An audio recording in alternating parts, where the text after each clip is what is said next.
Is this a real danger, or is this a perception that people have?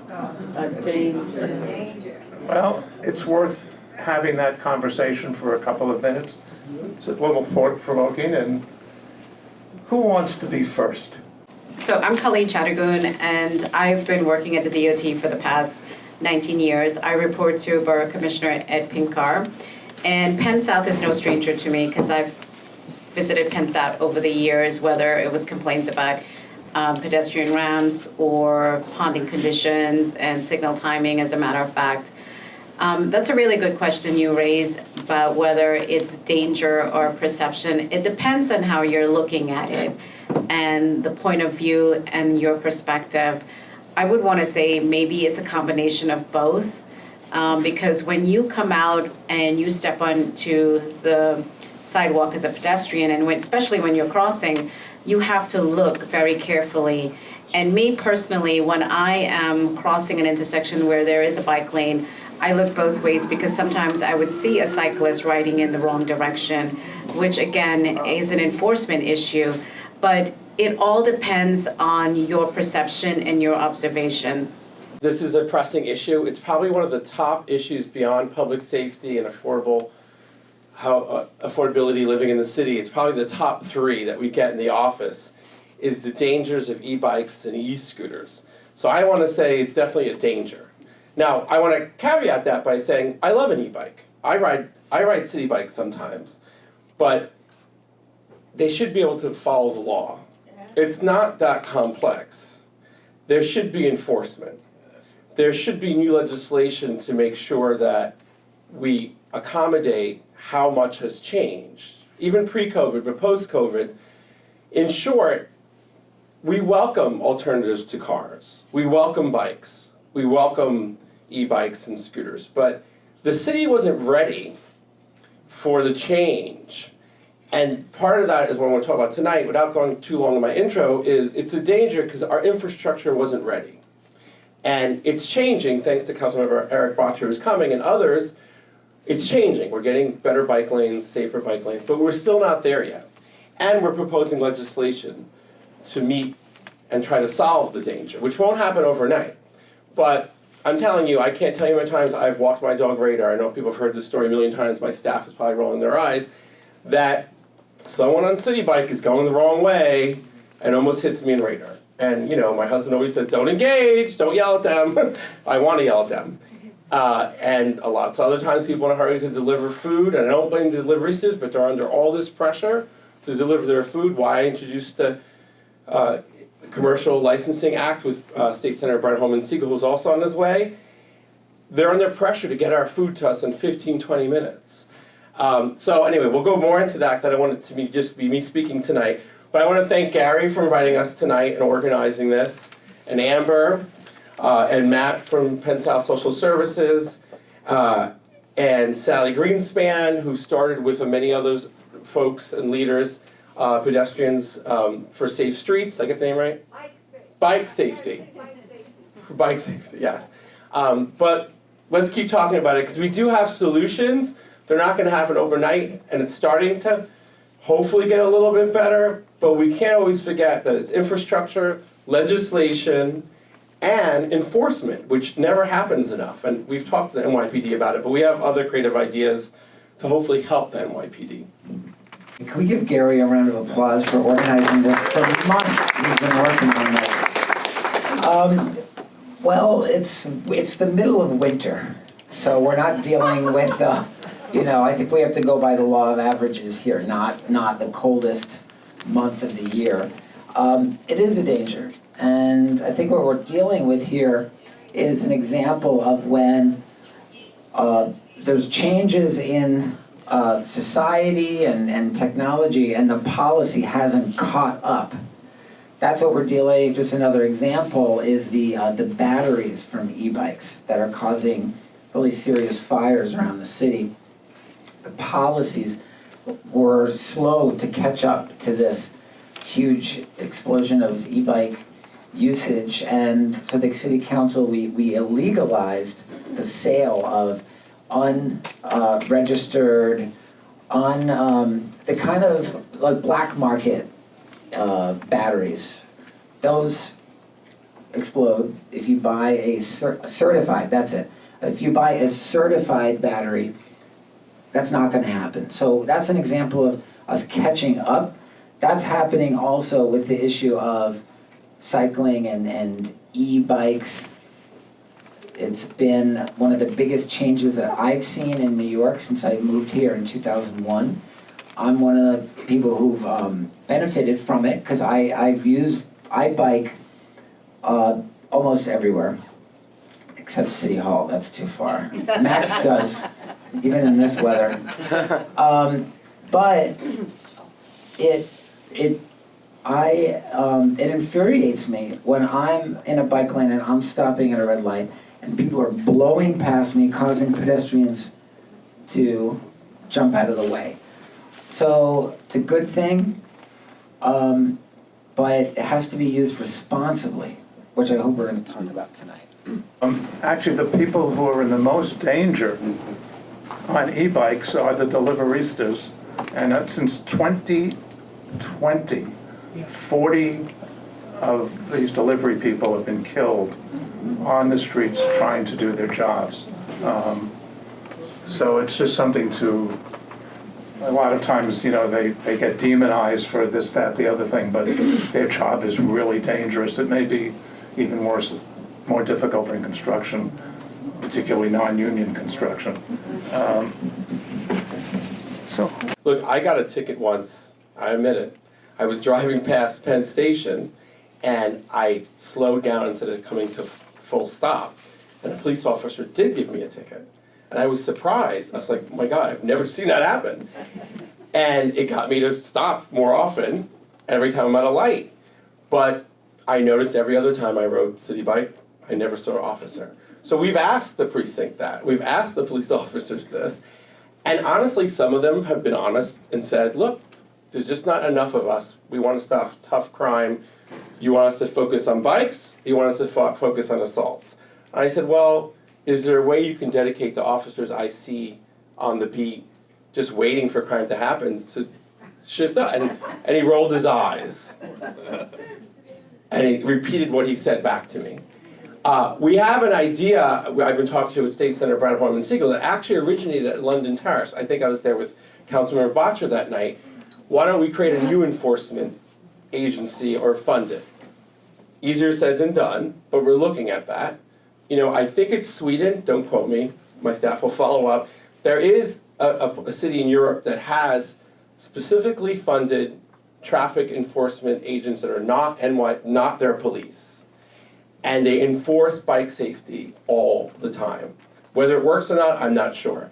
But we're looking at that.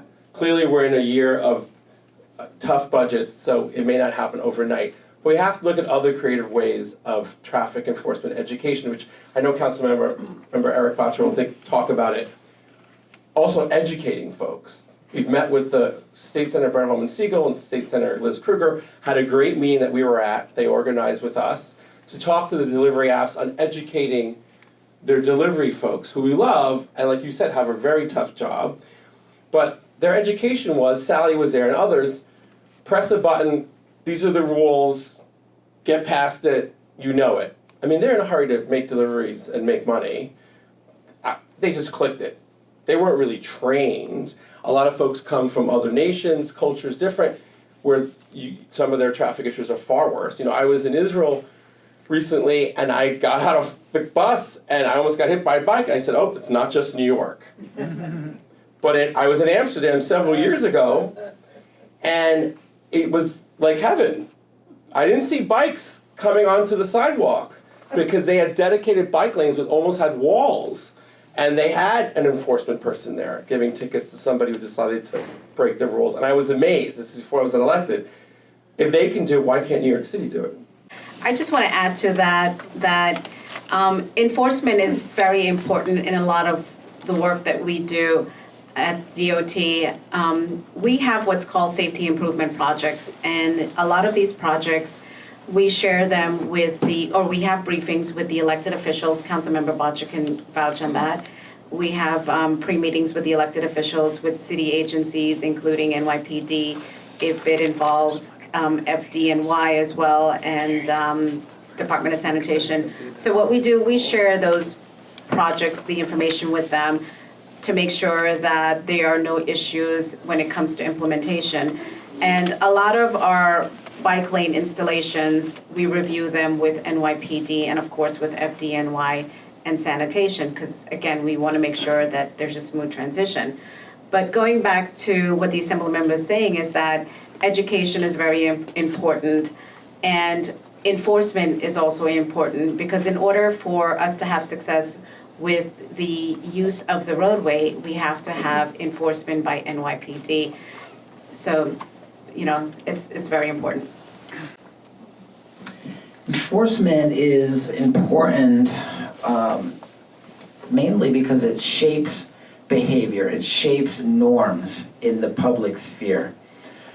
But conversely, the lack of enforcement sends a message that anything goes, and that you can create your own norms, and that there's no consequences. The police department precincts, they report every month a decent amount of summonses from bike infractions. Unfortunately, they are really a drop in the bucket, number one, and two, I don't have any quantifiable backing to this, but I think that they really go for the easy target, like the person who's not blowing through a stop sign, a stoplight, at driving like a bat out of hell. The person who's going like a bat out of hell probably isn't going to get a ticket because they're not going to be able to get caught. They're not. It's the person, I don't know, Tony likes going through the light kind of slow, but still not going through the light, still not stopping. I got a ticket too once, by the way. And you know what? It's $190. Yep. And it was a similar situation. There was no one, it was, not that it was the right thing to do, but what we need is also enforcement of the people who are really driving dangerously and recklessly and disrespectfully to pedestrians. What I met with the mayor's chief advisor, and I met with the deputy mayor for public safety. And what I suggested was that they create a special enforcement unit dedicated to enforcing these rules and put them on e-bikes. Yep. Because you can't catch someone on foot and you can't catch them in a car. And of course they said, that is such a great idea. Oh my gosh. Now, that was 6 months ago. All right. But I'm gonna, continuing to press on that, because I think that could be a unit that it kind of moves around the city, it focuses on areas, and we need to shape norms and get back to what I remember, which is a time in New York where if you rode on the sidewalk, you would get a ticket. That's what I remember. That's not happening anymore. It's not just changing the behavior or educating folks, it's also trying to figure out new technologies. Eric brought this up really smartly in a meeting once, that maybe we can find some tech company that will shut the bike off before it hits the sidewalk, right? There's so many advancements in technology. We can't believe that won't be created or is already out there somewhere. And we want to meet with City Bike and Lyft and these companies to say, is there a way you can educate riders maybe before they unlock their bikes? I know New Yorkers will get upset because it'll delay you in a hurry to get your bike unlocked. To tell you, don't ride a city bike if you're going to go on the sidewalk, or a way of tracing them. That's why a lot of these legislative bills that came up from Brad's work and mine and Linda Rosenthal north of us on licensing motorbikes, licensing commercial bikes. Maybe there's a way that we license the city bikes so we know who's on it at what time. Clearly there's a privacy issue too, so we have to be careful. I'm under the assumption that DOT is the one responsible for building the bike lanes. Is that true?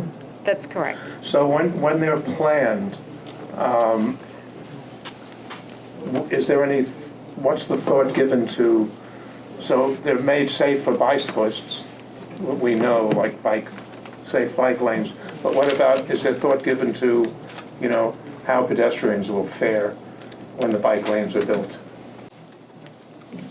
So when constructing bike lanes, DOT does a lot of comprehensive analysis, along the corridor. We just implemented the 10th Avenue protected bike lane. We finished the first phase of it, and this summer we will be completing the second phase of it. Now, when implementing bike lanes, we take into account all users of the roadway, pedestrians, cyclists, motorists, and so forth. And again, we have meetings with all of the, affected agencies involved. We also give presentations to the community boards about these bike lanes that we're installing to get, the community board input.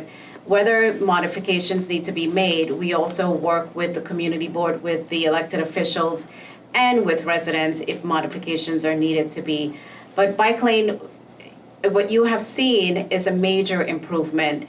Now we have wider bike lanes, we have flex posts that, protect cyclists as well, serves as a safety barrier to protect cyclists.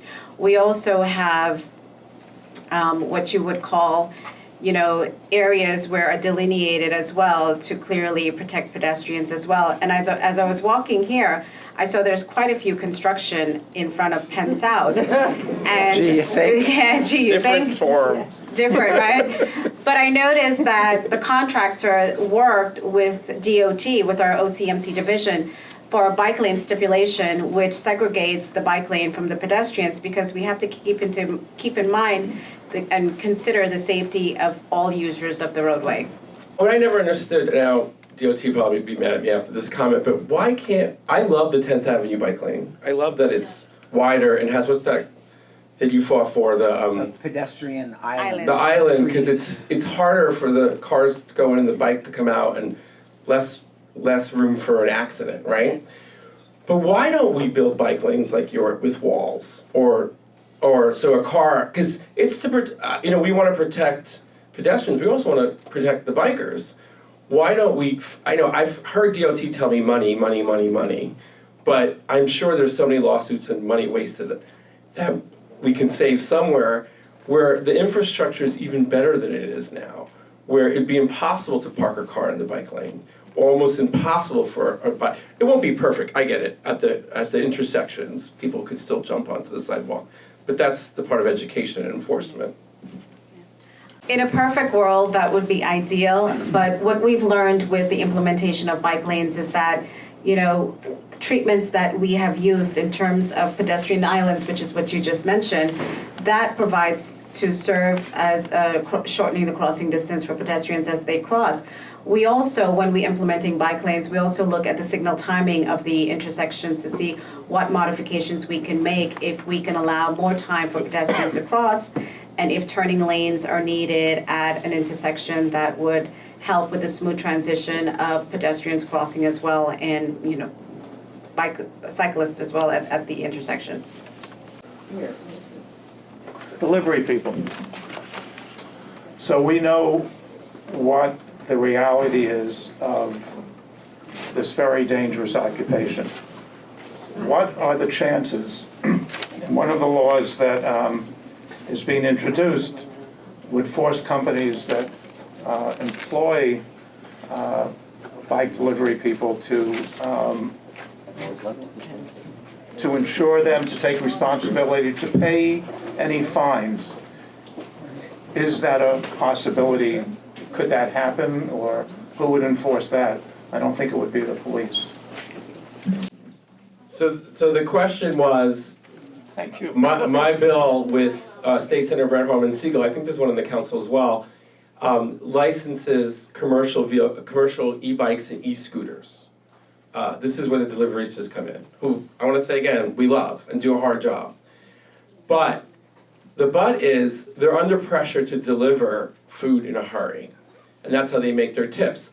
There was something I learned today, though. Since the state fought for their wages to go up, which the app companies hate, and I don't mind that they hate it, to make a better living wage, they're under a little less pressure to rush for tips, because now they're getting paid more.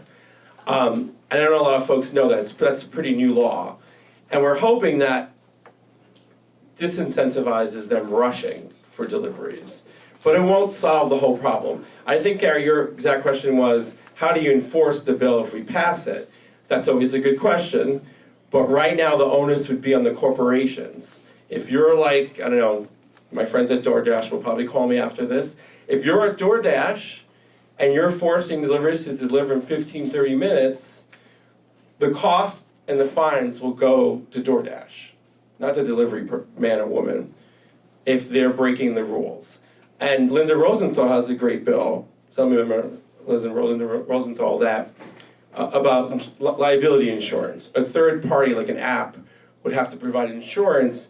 God forbid, there was an older a woman who lives near me on 38th Street that was hit and severely injured by a bike delivering food in a hurry. The delivery guy was apologetic. He was freaked out by it, and no one knew who was going to pay for the injuries. She was rushed to the hospital, and she said, "I don't really have good insurance." Luckily, she was fine, but it should be the responsibility of the person who caused the accident, but also the cost should be on these folks who are making these folks rush. We all want our 15 food in 15 minutes, right? I can wait 30, but not at the sake of people getting hurt. One policy that is set to take effect that will be interesting to see how it plays out is the minimum hourly wage for delivery folks, food delivery folks. And I believe that it's going to be like almost $30, $24 an hour or more, and that's good. The thinking is that will, if the delivery workers have an hourly wage, they will not be incentivized to drive recklessly to get 100% tipped, right? So that their wages are going to be more steady. The delivery apps say that it's going to make the problem worse. What they say is that because they have to pay hourly, they're going to be limited by the number of people. They're going to only be able to hire a limited number of delivery workers. And there's going to be a huge amount of competition to be one of those delivery workers that they employ. They say that will be a powerful incentive for drivers or for delivery workers to do even more deliveries, to be among those who are hired. So we will see, but keep an eye out for that policy taking effect. That's going to be a part of this conversation. Can AI and CCTV technology be used, as it is now for motor vehicles, to identify and find scofflaw bike and scooter riders? I would like all the bikes licensed, so we could see who's riding the bikes. I mean, if you're a responsible bike rider, like me and Eric have learned to be more of after we got those tickets, I literally now stop at the red lights because I'm nervous I'm going to get a ticket, because that $109 that I forgot to pay that went up to $200 was annoying. But I also realized that I was happy that NYPD did that. And, I think it's a question of you need to identify everyone in a terrible accident, right? Just like a car accident, there should be liability, insurance, there should be accountability with the license, there should be a way to figure out, someone said the other day, and Sally's right, the other day someone said, it's not just your bill about delivery folks, and no one said that, but legislation has to be narrow, so we have several bills on different topics. But I see a lot of folks who are visiting New York. I can tell they're visiting New York because they're asking me as they're going the wrong way up the street, where's Hudson Yards? Where's Washington Square Park? And I'm like, you realize you're on the sidewalk going the wrong way. And now, because I've been elected and obsessed about it, I yell, get off the sidewalk. And my husband says, stop doing that. The person can be dangerous, or yell at you. But it's true. And they're not educated about it. It's like, oh, I see everyone riding on the sidewalk. I can't get down 10th Avenue. There's too much traffic. Hopefully now with the new 2 big bike lane, they will. Artificial intelligence is going to have implications for our lives that is far beyond what any of us could even possibly imagine right now. And that's going to have good implications and bad implications. We're already beginning to see some of the bad implications. If you think about like things like deep fakes, we could be living in a future where it's hard to perceive what's real and what's not, and what is that going to mean for society. But it could also have tremendous positive implications. And we, as policymakers, need to be continuously looking at how we can use it for good without, we have to, above all, maintain civil liberties and not succumb to, we don't want to live in a police state. We don't want to live in a big brother society. But when it comes to things like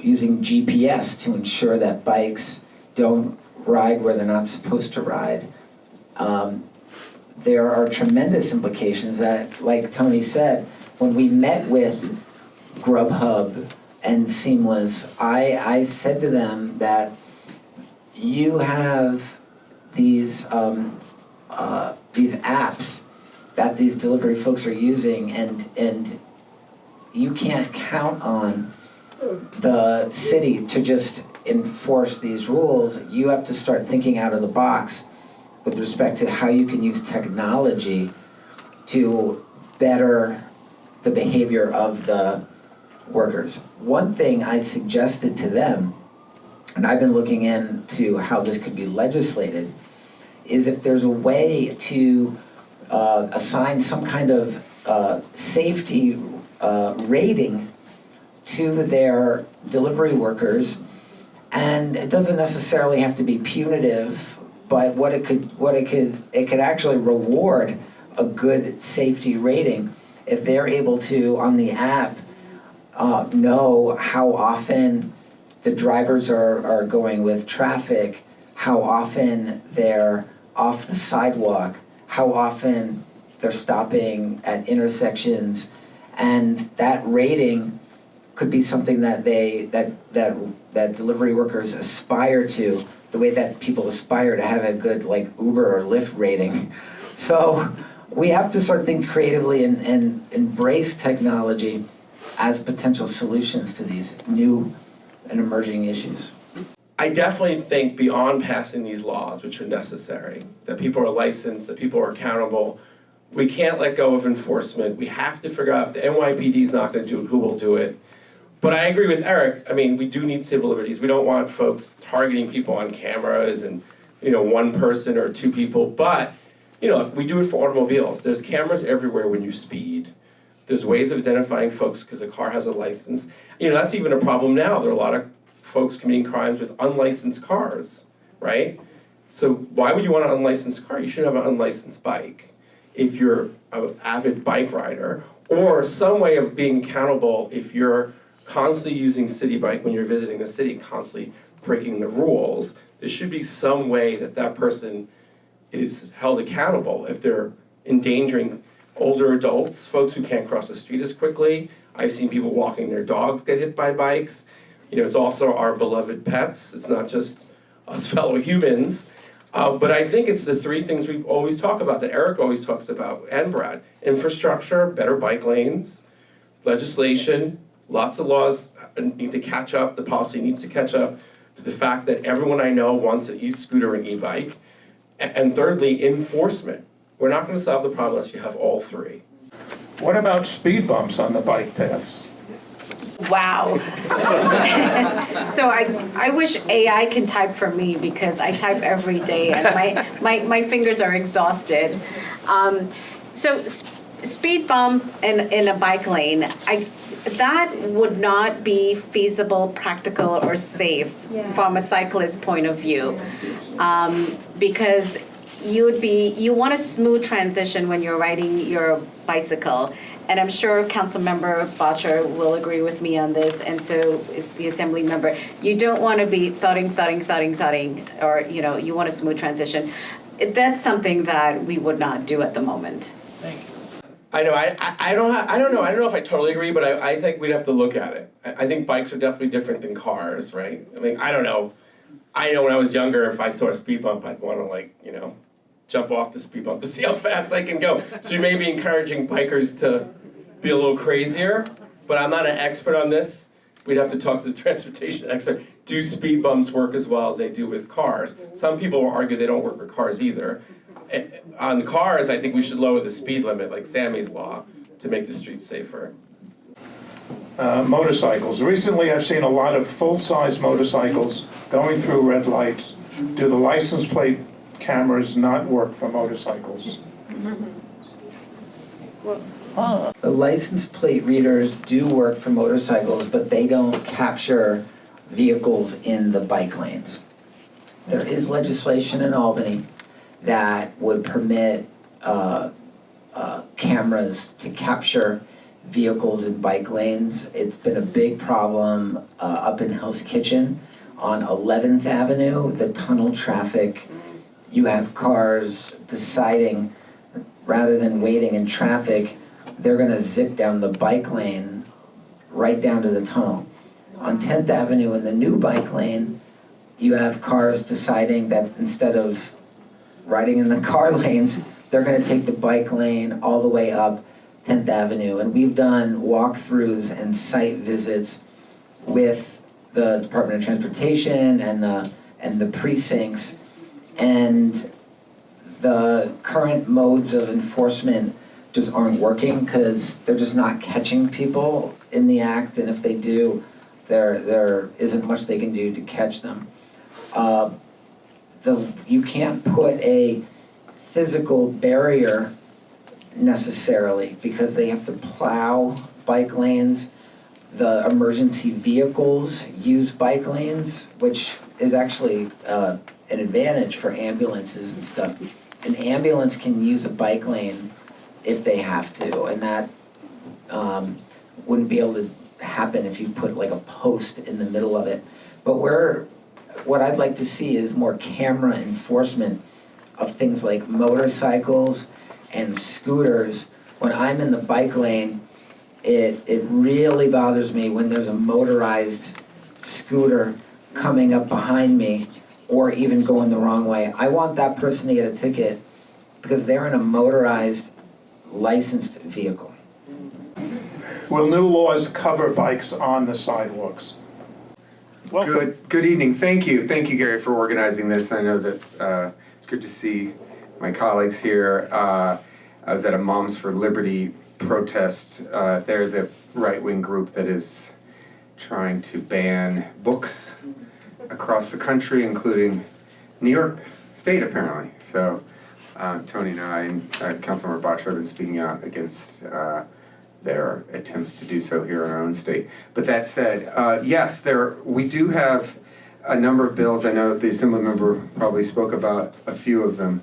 One of the things that, and I don't know if this has been mentioned, but it does go to the issue of bikes being on sidewalks because of our deliveryistas, the bike riders who work for the app companies are under a very unreasonable clock when they get an order to get your delivery to your home as fast as possible to make sure that those noodles stay warm. They sometimes cut corners because if they don't, then they lose, not only do they lose that job, but they lose subsequent jobs. So I've introduced legislation that's focused around AI, artificial intelligence, and it's basically going to prevent a lot of employers from using AI to surveil their employees.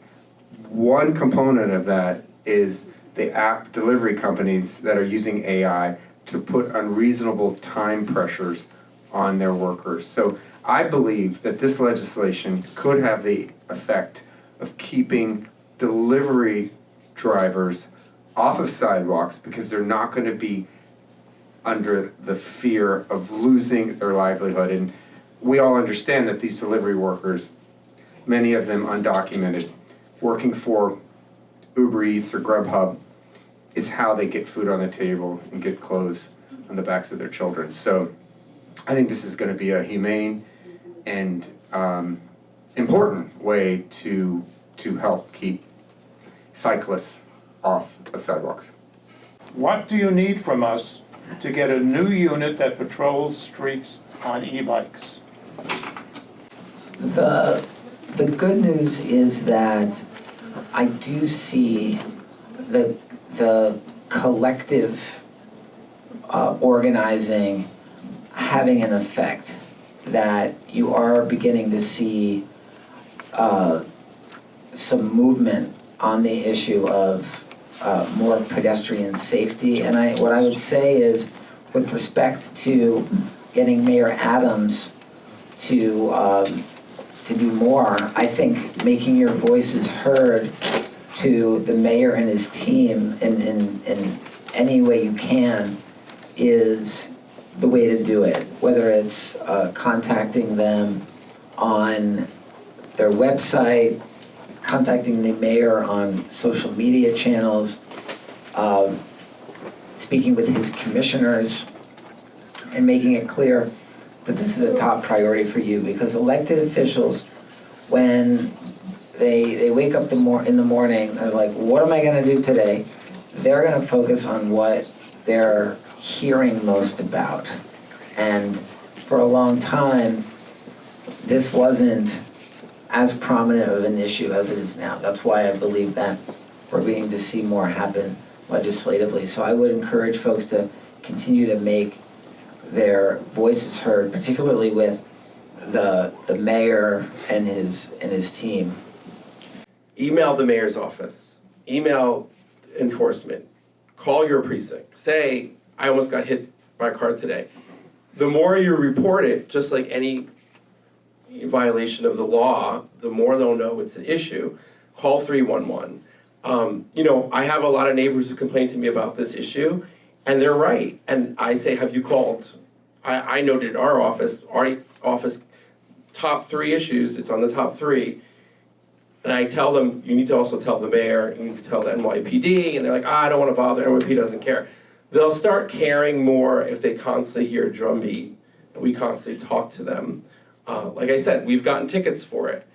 Granted, there's never enough officers to enforce every law all the time. So your passion definitely should be channeled also to the mayor.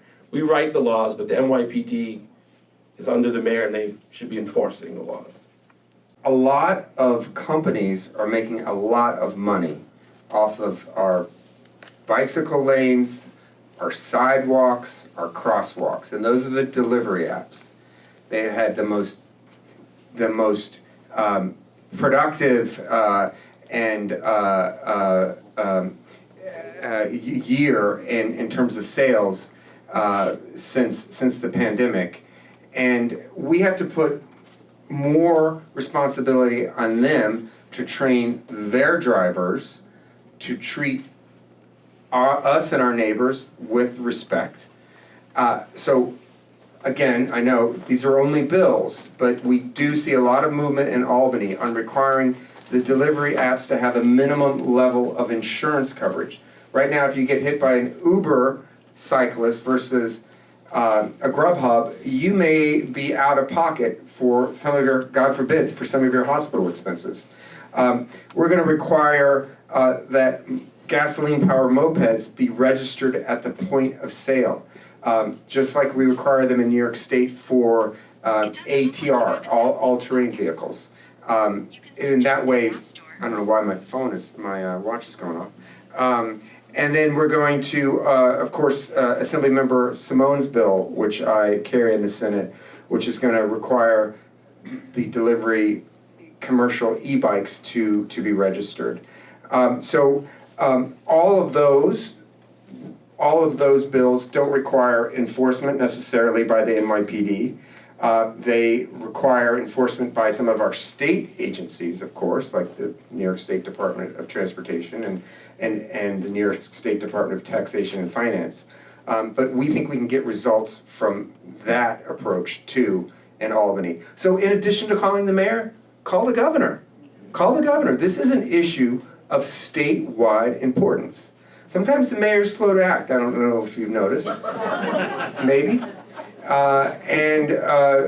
know, I know that I've spoken to the governor personally about this issue. She hears it from her constituents too, which is everyone in this room. And so put the governor's telephone number in your cell phone for that purpose. And of course, stay on top of us as local officials, which is what you're doing tonight.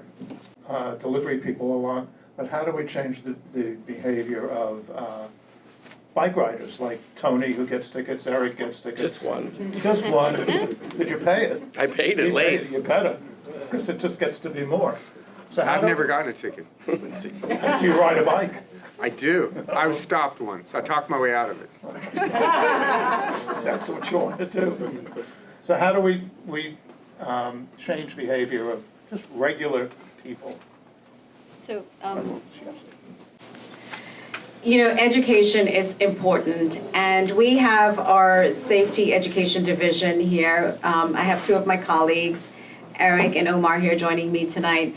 And what we do is that we go out there and we work with the NYPD, and if there's a problem intersection, we would coordinate and we would be out there with our street ambassadors, and we would give out safety pamphlets, bike bells, and so forth, to educate the cyclists as well as motorists and all users of the roadway that, you know, this is not the wild, wild west. And we have done so over the course of the years. I do remember that when we installed the bike lane on 8th Avenue, we did come to Penn South and we gave a safety education presentation to the seniors. That was many, many years ago. We continue to give presentations to seniors at senior centers, Penn South here as well, and schools in the 5 boroughs. So I cannot stress how important that is with the education, and we also have campaigns that we do, public campaigns, public announcement messages as well. Thank you. Behavior is shaped by enforcement, right? To shape norms. And education has a role. I believe that young people need to be taught safe cycling and responsible cycling in the way that I was taught driver's ed in high school. And did you know that New York state law requires that? But schools in New York City are not doing it sufficiently. Last year, I passed a city council resolution, and we had hearings and many meetings and calling on the Department of Education to implement universal bike safety education in all New York City schools, as it is required to do by law. A young person, just like a lot of us took driver's ed, they should learn from an early age the do's and don'ts of the road. Bikes should also be part of physical education classes where young people are taught how to ride a bike, how not to ride a bike. One of the constraints that we run into in New York City is the space for the storage of the bikes. And they do have some schools in New York City that have bikes as part of their phys ed classes. They tend to be schools with a lot of space, a lot of acreage and storage. If they're given a few dozen bikes, they can put them there and use them year after year. That's not realistic for PS 11, right? So one thing we're working on is how do we get bikes for the schools so they can have these classes in the yard. The bikes maybe could rotate between schools. It's very expensive. There's a lot of logistics and storage issues.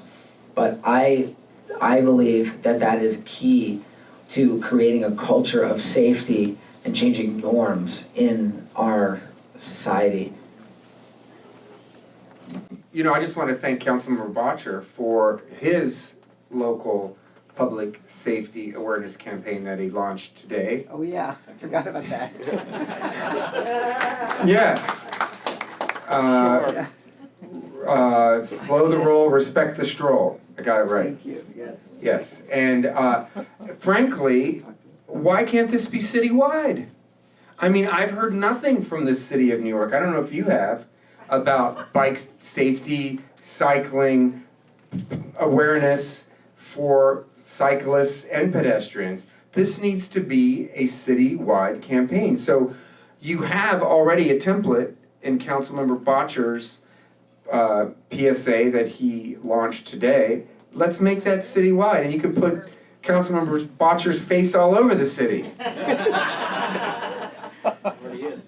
I want to echo that, but to take it one step further, I know Sally's brought this up, and a lot of constituents here, a lot of folks, residents have brought it up, and Hell's Kitchen to me too.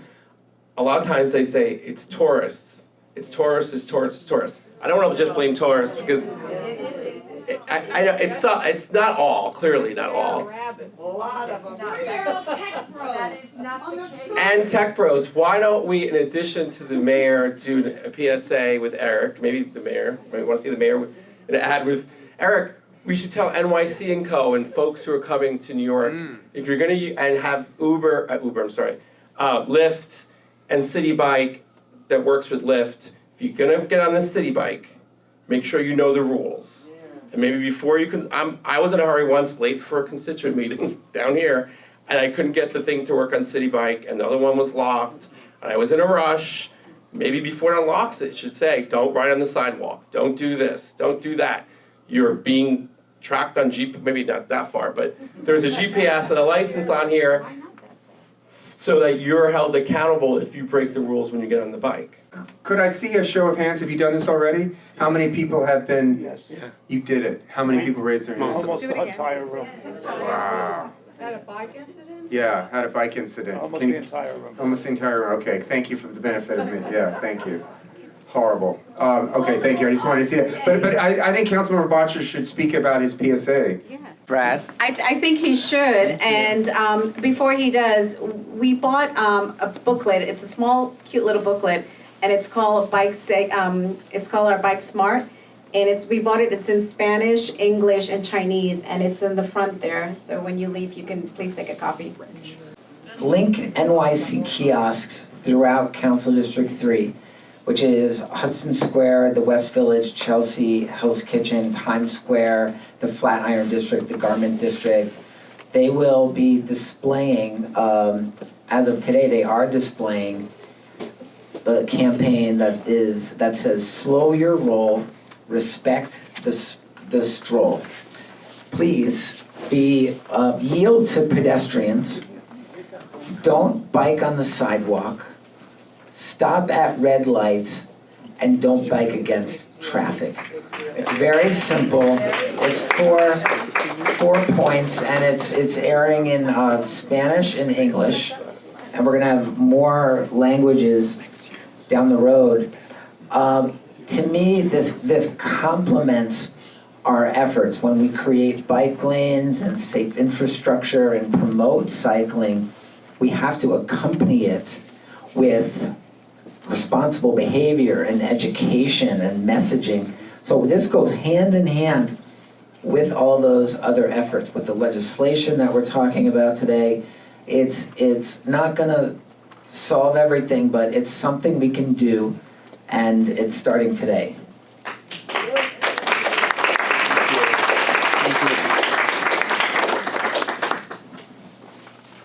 Somebody read that next year, there will be no longer any of those Amazon long-tail bikes, with the trailers on them, but big electric trucks on the bike lane. That's right. So, Wow. what will happen, so if the trucks are on the bike lane, where do the bikes go? Where did the pedestrians? And where do the pedestrians go? Okay, was this your question? Oh. So this person is saying we need to license before electric delivery trucks arrive. So this is a question for the future. And So, who's into the future? so that's, That's cool. so I have not heard of this, and we would not permit this, just so you know. Yeah. So, but we often see trucks parked in the bike lanes. And it's So- an enforcement. Even though it's not permitted, we still see them. Eric? Sorry. I think what the questioner might be referring to is the use of cargo bikes with bigger like carriages that can hold more packages.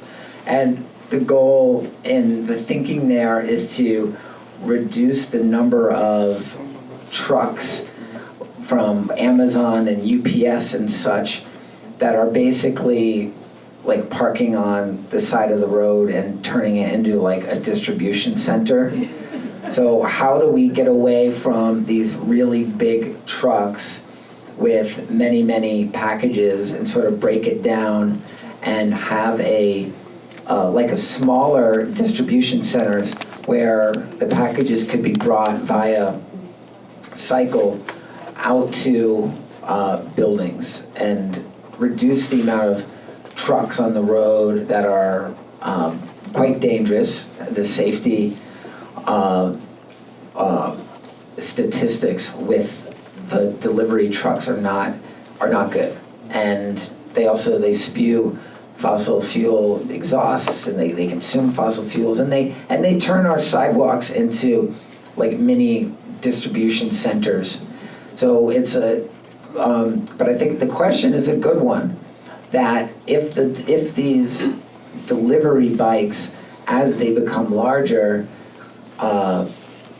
if they take up a lot of the bike lane, how will that affect both the traffic on the bike lane and pedestrians? And these are all things that, like I said earlier, as life changes, policy is slow to catch up with it, and sometimes things happen. Let's just look at the marijuana stores as an example. Could have a whole town hall about that. Yeah, right. With we have We have. with the Currently. I think we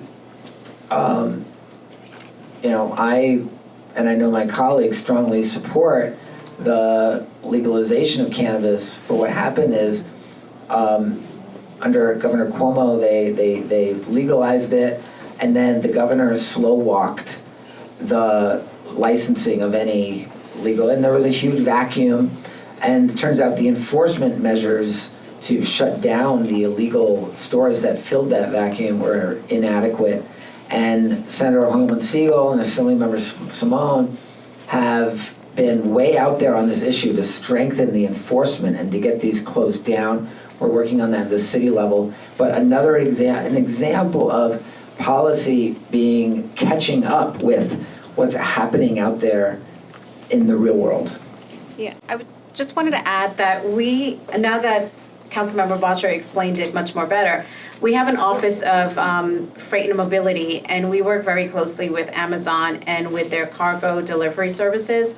So if that's the case, and should this happen, of course, a lot of analysis and work is going to be done to see whether this is feasible or not. And, the point that you raised about what happens to cyclists and pedestrians, if this is something that's going to be looked at, that's a really interesting point that the questionnaire raised this evening. If anyone knows Albany, we don't move as fast as we should. So that answer is unknown, but I have Brad's bill, my bill, Linda's bill. We have many co-sponsors. It just all depends on how hard we push, but not just from us. Just to answer an earlier question about what do we do now, just like to get our bills passed, it's not up just the elected to propose the bill. We get a lot of ideas from the community. You need to, what's the Speaker Pelosi's saying? Don't agonize, organize. Yeah. let's make Penn South an area where we'll flyer and let bicyclists know if you break the law, you're being watched, and hand out flyers and make people responsible, education, enforcement, infrastructure. But these bills pass by a grassroots movement. The reason why laws take a while is because there's so many bills proposed. You need to advocate for them to pass as well. It can't just come from us. You need to call the governor, you need to send emails.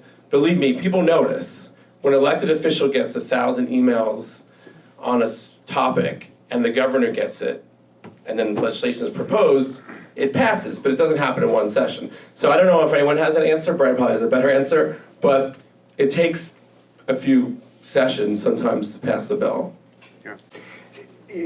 I have a bill called Sammy's Law that's named after a young man named Sammy Cohen Eckstein, who was just a few months shy of his bar mitzvah, and he was struck by a speeding driver in Brooklyn. And his mom founded a group called Families for Safe Streets, and they've been passing sensible pedestrian legislation in Albany for a few years now. We got more red light cameras, more speed cameras, and school zones because of the efforts of Families for Safe Streets. That's a terrific organization. I suggest you look into an advocacy group like them if you're concerned about street safety. We have to get Sammy's Law passed. Right now, New York City does not set its own speed limits, believe it or not. That power is not in City Hall, it's up in Albany. How crazy is that the senator from Binghamton determines the speed limit in Brooklyn? That's in effect what you're seeing with this crazy backward system that has existed literally for centuries in Albany. So we have to pass Sammy's Law. We also, have to fight against some crazy bills. There's a bill, believe it or not, called that would establish what's known as the Idaho Stop. Now, a lot of biking groups support it. It sounds like a good idea maybe in a rural or even a suburban area, but basically what it says is that cyclists don't have to stop at red lights. They can use the red light as a yield. Can you imagine that in New York City? That bill has a lot of traction. In fact, I think it passed the Assembly. It's called the Idaho Stop. Yeah, this is not Idaho, folks. This is New York City, this is Manhattan. So we have to also be mindful of bad bills, too, that could make pedestrians' life a lot worse in the city. And then finally, Assemblymember Simone is exactly right. So much of this is about advocacy and organizing and contacting your elected officials, going up to Albany, participating in town halls, and just making your voice heard. There are so many competing interests in Albany that we have to make it clear to the leaders and to the governor that we matter too. It's not just about rural or suburban parts of the state. Sometimes you get this mindset that New York can look after itself and we're fine without any legislation that benefits New York City alone. That's why the Idaho Stop Bill, I think, has gotten as far as it has. But that's not true. We have to fight for every scrap to make certain that our constituents remain safe on the sidewalks. We're almost done. I just want to remind people that this forum was brought to you by Penn South Social Services. There's a bunch of stuff on the table over there when you leave. Pick up tchotchkes, whatever you want to call them. There's literature from the Department of Transportation over there. So as you leave, and if it seems that we need to do this again, we will. There are 3 organizations I heard from this morning who concentrate on pedestrian safety.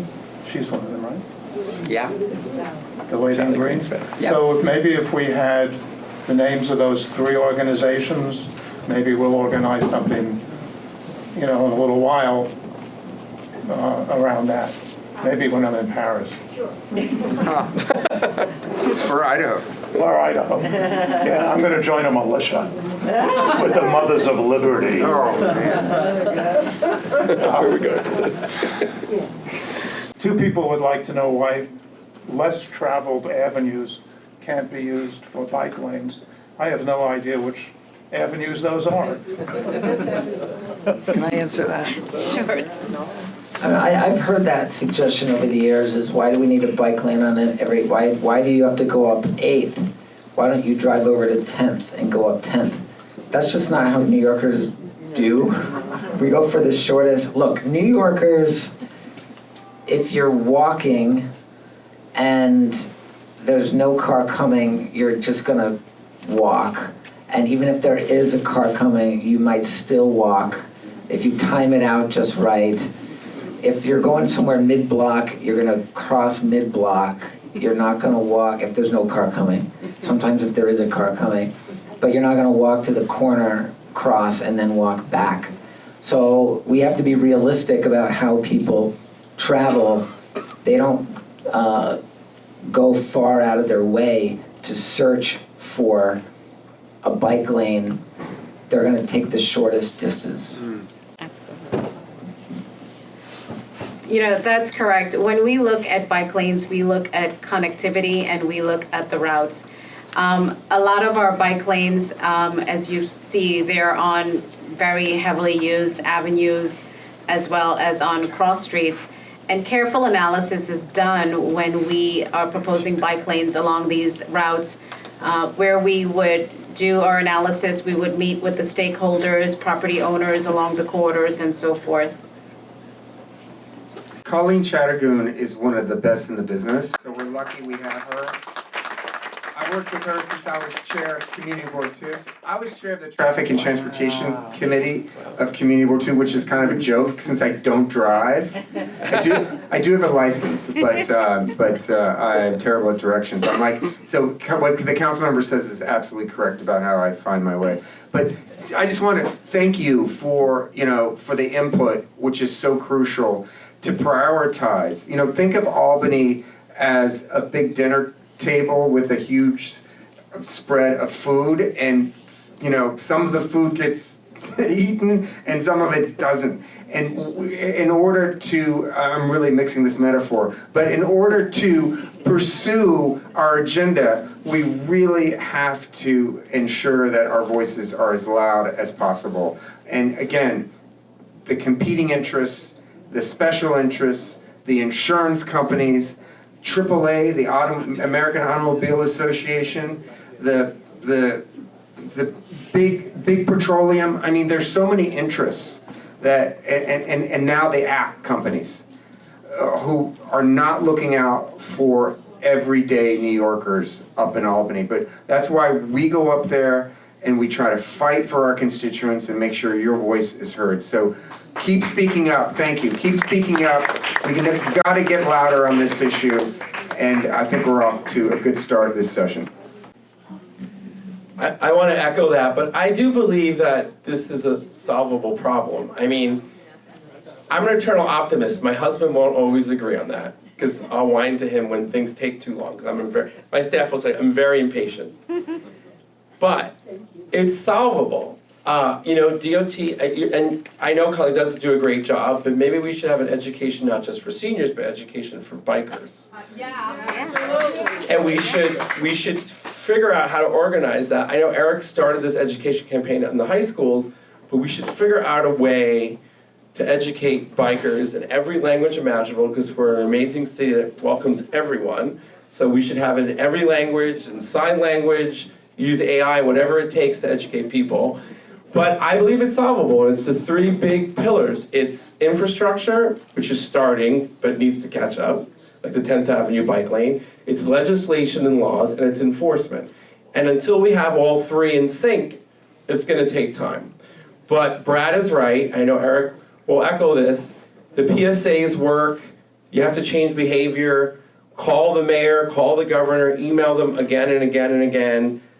Your passion is shown here tonight. Channel that frustration, anger, to making sure we pass laws to make us safer, to ensure that if the NYP doesn't do it alone, there's a new enforcement agency or something that tickets people who break the laws, the use of technology, and so on and so on. But I believe that in a few years it'll get better, and we'll be happy when we see someone riding their bike because they won't be jumping on the sidewalk trying to hit my dog radar.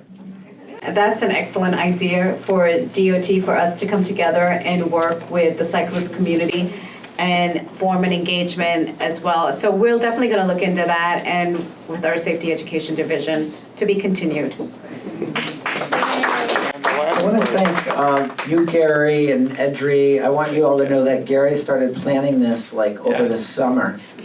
And every time I've seen him since then, he's like, "You still coming?" And I texted him, "Happy New Year." He wrote back, "You're still coming, right?" The last thing is, for those of you who live here and belong to the senior program, I've always felt that there was an army there. It just has to be mobilized, and maybe this is an issue around doing it, but you have to kind of go there and talk to the people. And thank you, Eric. For the decades, and this is why this is such a special place, Penn South, and really excited to continue partnering with you on this and many other issues.